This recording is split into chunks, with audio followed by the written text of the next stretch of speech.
નાયબ collector ST Makwana દ્વારા ગેરકાયદેસર રેતીનું ખનન પકડી પાડવામાં આવ્યું છે, જેમાં એસટી મકવાણાએ મૂડી તાલુકામાં ખાખરાળા ગામમાં રેડ પાડી હતી, જેમાં ખૂબ મોટા પાયે ખનન માટે ઉપયોગમાં લેવાતા વાહનોને જપ્ત કરવામાં આવ્યા છે. ત્યારબાદ 1,78,60,000નો મુદ્દામાલ જપ્ત કરીને મામલતદાર કચેરી ચોટીલા ખાતે ખસેડવામાં આવ્યો છે. આ ઉપરાંત વાહન ચાલકો તેમજ ખનન કરનાર વ્યક્તિઓની સામે લેન્ડ ગ્રેબિંગના કાયદા અંતર્ગત કાર્યવાહી શરૂ કરવામાં આવી છે, તેમજ આ લોકોને તડીપાર કરવાની કાર્યવાહી પણ હવે નાયબ કલેક્ટર એસટી મકવાણા દ્વારા શરૂ કરવામાં આવી છે. તો આવો જાણીએ સમાચાર વિસ્તારથી. નમસ્કાર, જમાવટ સાથે હું છું પાર્થ.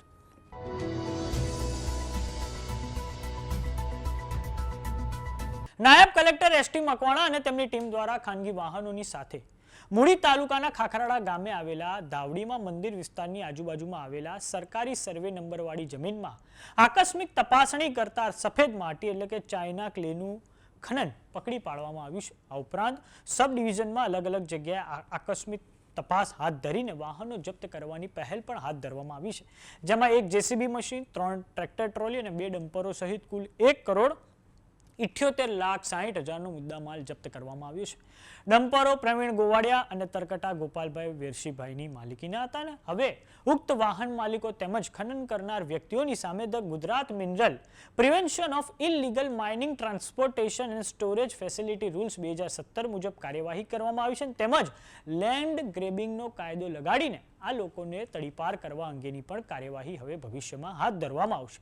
તો આગામી સમયમાં નાયબ કલેક્ટર એસટી મકવાણા દ્વારા ખાખરાળા ગામના તલાટી કમ મંત્રી અને સરપંચની સામે પણ શિક્ષાત્મક કાર્યવાહી હાથ ધરવામાં આવશે.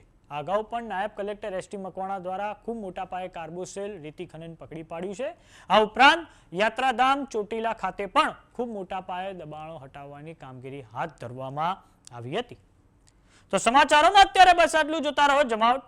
જો તમે અમને YouTube પર જોઈ રહ્યા તો સબસ્ક્રાઇબ કરો, જો તમે અમને Facebook પર જોઈ રહ્યા તો ફોલો કરો, સાથે જ અમારી WhatsApp ચેનલ આવી ગઈ છે, જોઈન કરવાનું ના ભૂલતા. નમસ્કાર.